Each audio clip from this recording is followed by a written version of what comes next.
Punta na tayo sa mga balita natin sa agrikultura. So, yung maximum suggested retail price sa baboy, inalis na, Kuya Ramil. Epektibo May 15, ang DA ay nanawagan sa mga consumer na gumamit muna daw ng alternatibo sa baboy tulad ng manok at isda. So, inalis na po ng DA yung MSRP sa baboy effective May 15 bilang pagsunod na rin sa hiling ng iba't ibang grupo sa industriya ng pagbababoy na agad itong ipatupad.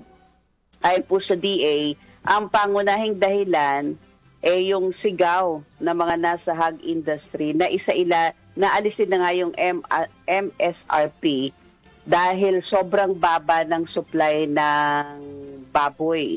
Kaya hiling nila ibenta ang karne ng baboy sa farm gate price na mas mataas dun sa 230 per kilo. Ang paliwanag po ng kagawaran na yung kakaunting production hindi ay dahil pa rin doon sa African swine fever, yung epekto ng ASF, no?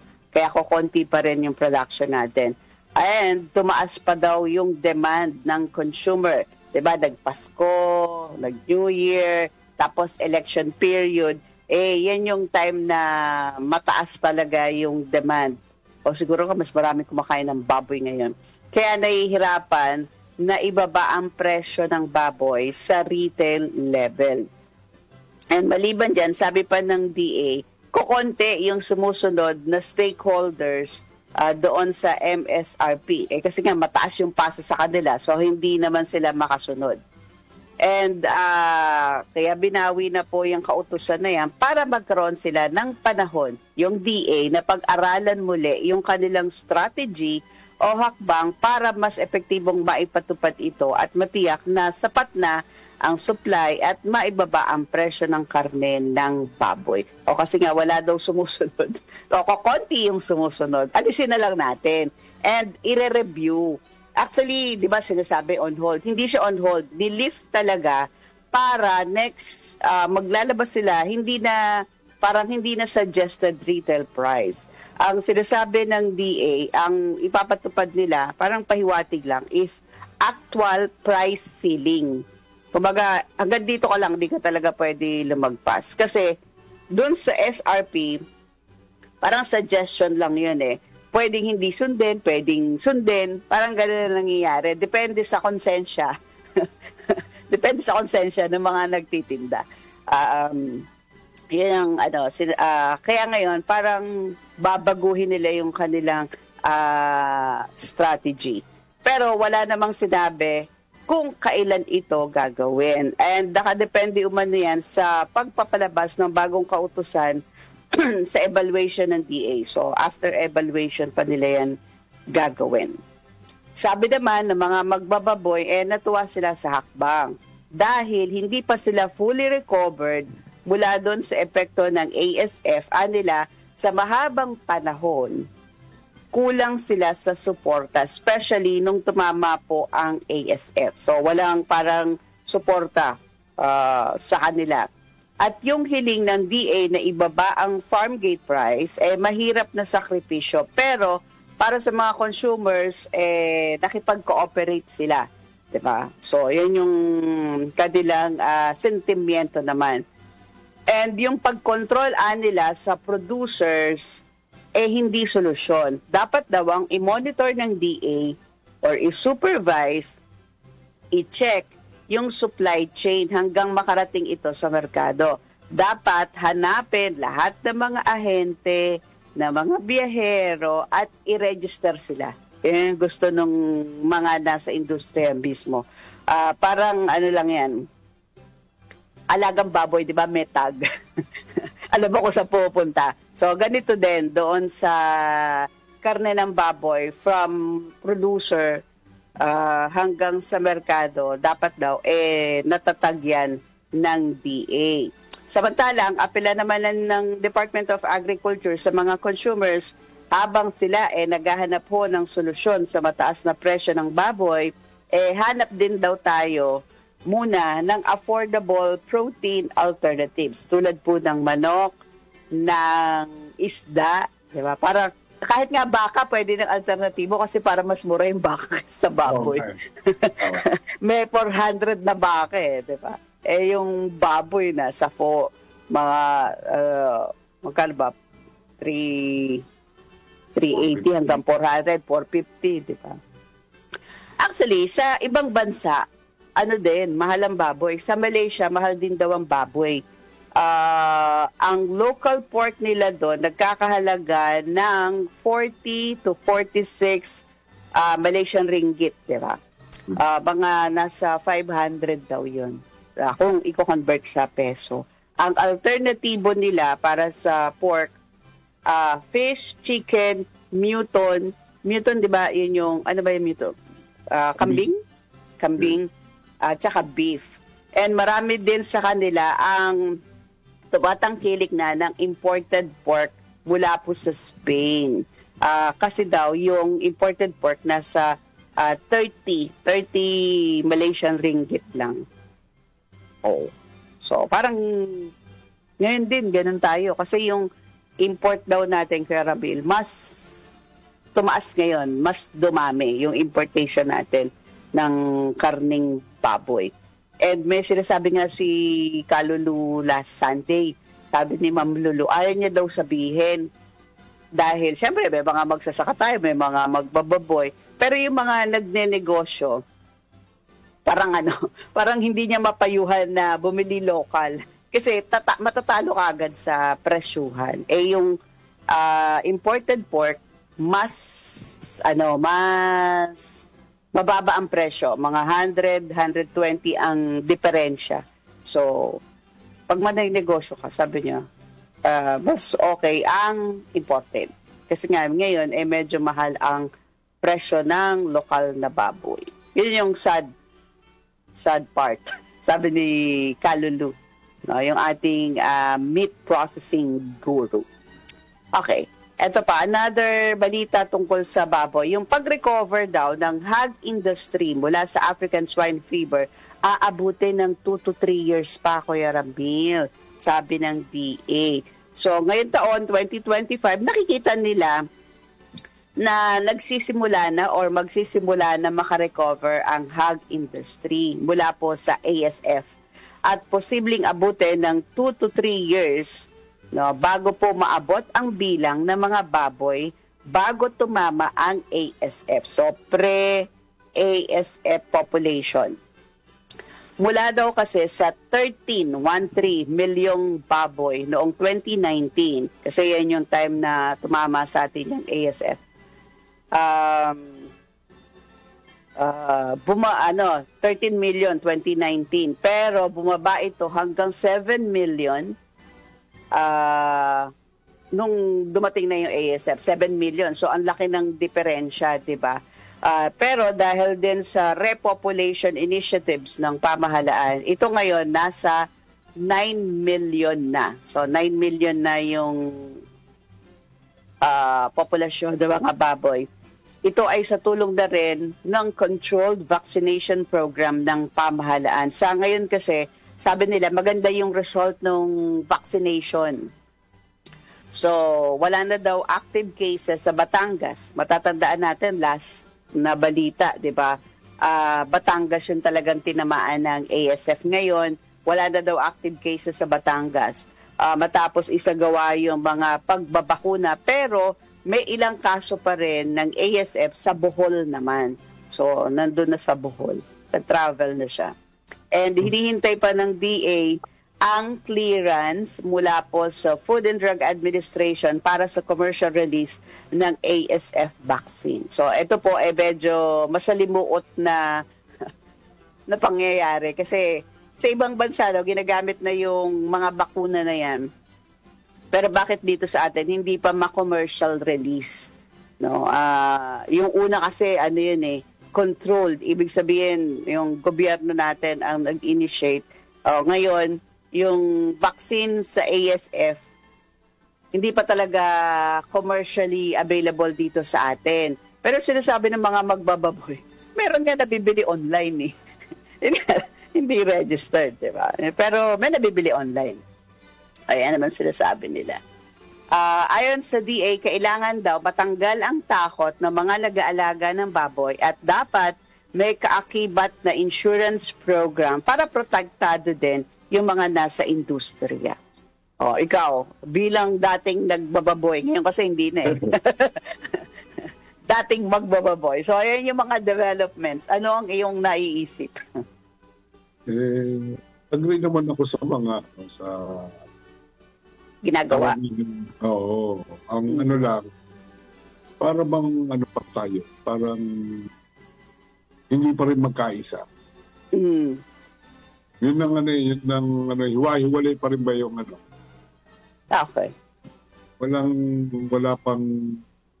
Kasi kung may pagkakaisa, parang kung may pagkakaisa, mas mabilis yung action, di ba? Kasi maraming ang nagtatanong, bakit daw parang ang tagal-tagal i-release yung kasi willing naman bumili yung mga nasa pribadong sektor di ba? Bakit hanggang ngayon wala pa? Yan man sila sabi. Ewan ko, hindi ko rin alam. Ang problema ng FDA. Ba't hindi pa yan ma-release? Okay, so yun yung hinihintay na lang.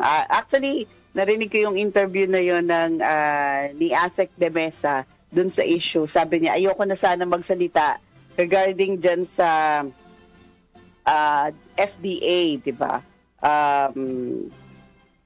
Kumbaga kasi ang tanong is, bakit ba napakabagal ng FDA? So ayaw niya na magkomento.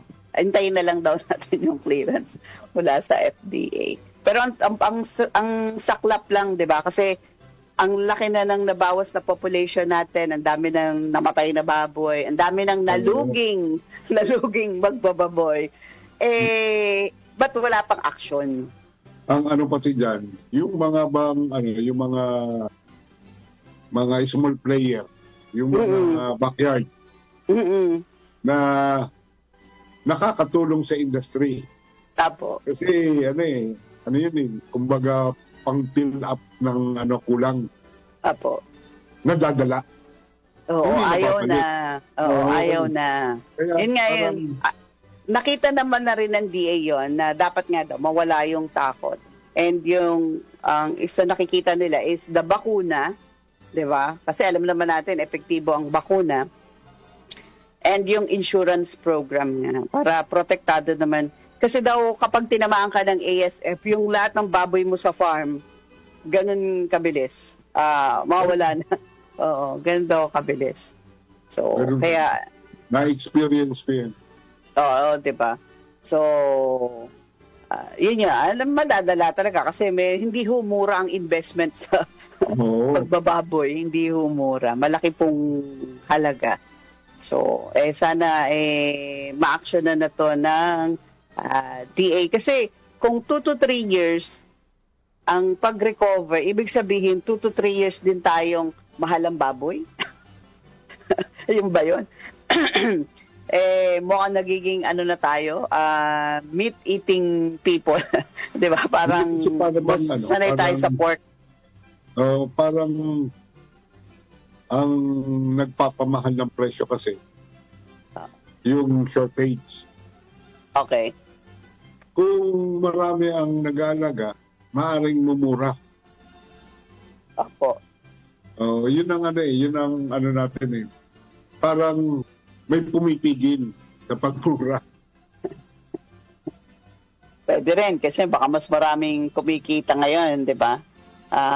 Kaya ganun. So, sige.